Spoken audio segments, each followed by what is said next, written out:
Hello everyone and welcome to this little thought I have on Ryback. And this guy's made a lot of buzz in less than 24 hours, and virtually any wrestling related website that you go to has something about Ryback in it. And first off, I gotta say that I'm I like Ryback. You know, at first I saw it as just a cheap like a Goldberg ripoff, if you will. You know, I get so tired of seeing these tough guys just have squash matches all the time. But he's got a good gimmick, and he's got uh, a unique attire. I mean, a lot of people compare it to RVD's, and it does look similar to RVD's, but if you look at it, it's something different than any other big guy. Whereas besides Big Show, who has the two strap thing. But it shocked me as it shocked everyone else.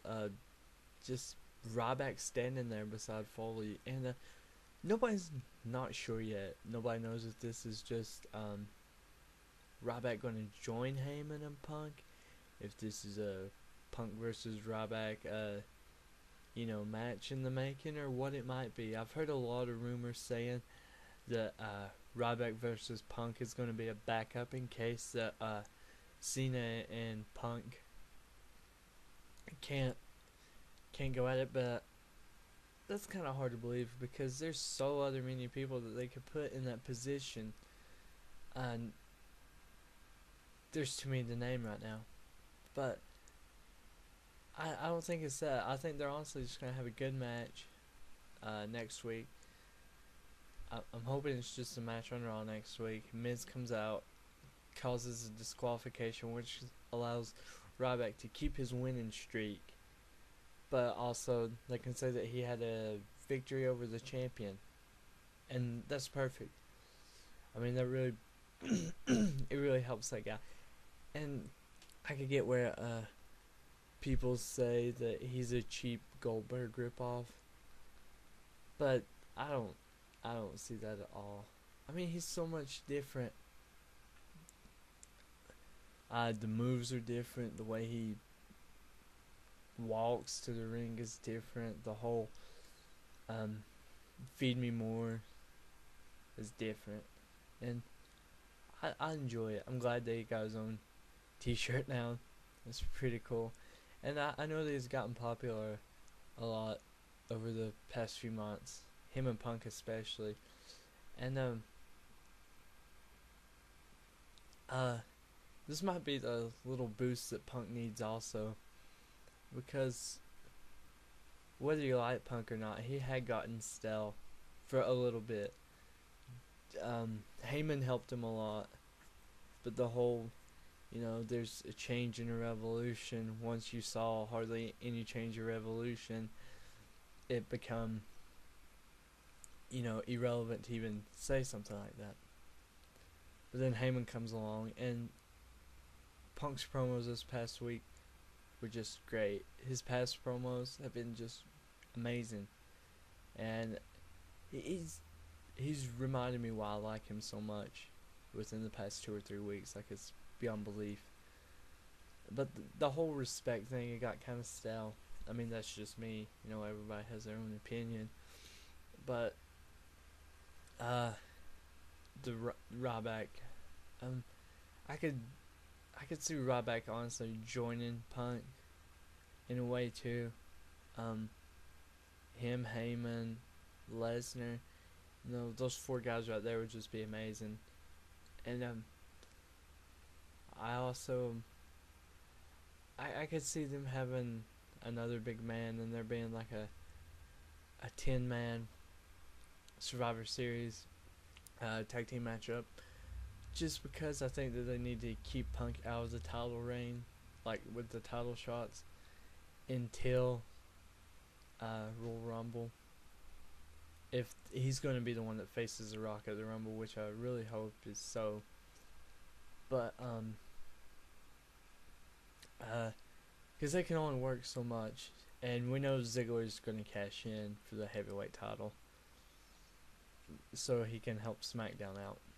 But SmackDown also needs some heels too. I mean, the only one they've got going is ADR, and if we see another Alberto Del Rio match and Sheamus match, I don't think anybody in their right mind will be able to handle it like anymore.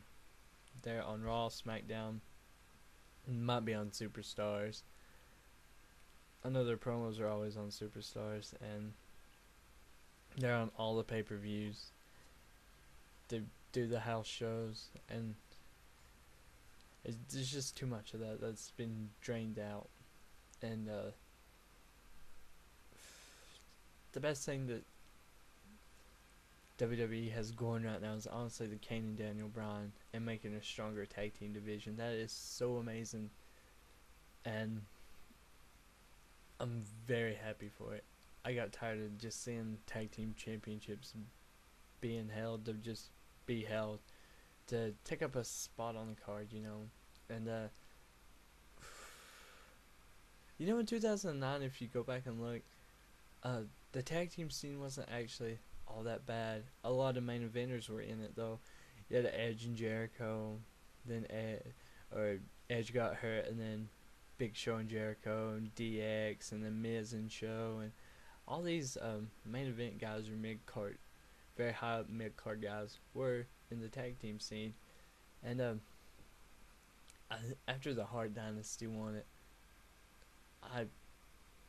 I honestly couldn't name you all of them. I know Otunga and McGillicuddy had it.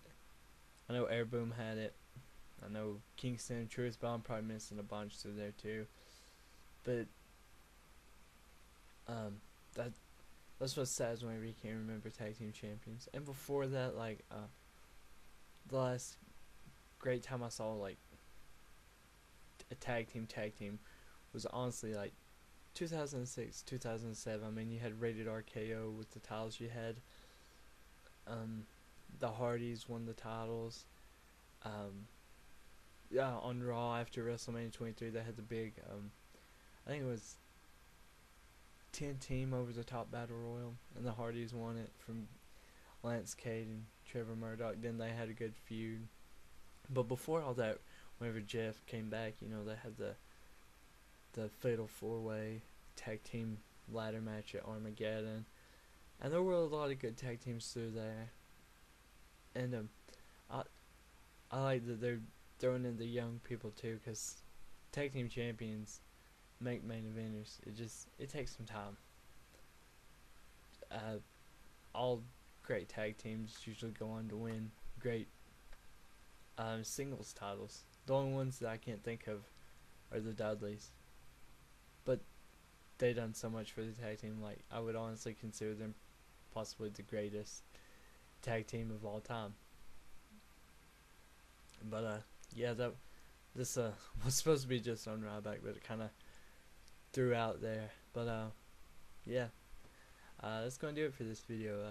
You know, thumbs up, thumbs down, comment, subscribe. You know, I checked today and I've got 35 subscribers, I think. So let's keep that up. I think 2 weeks ago I had like 2, so I've come far. But yeah, keep up the views and subscribes, and that'll be it. Thank you.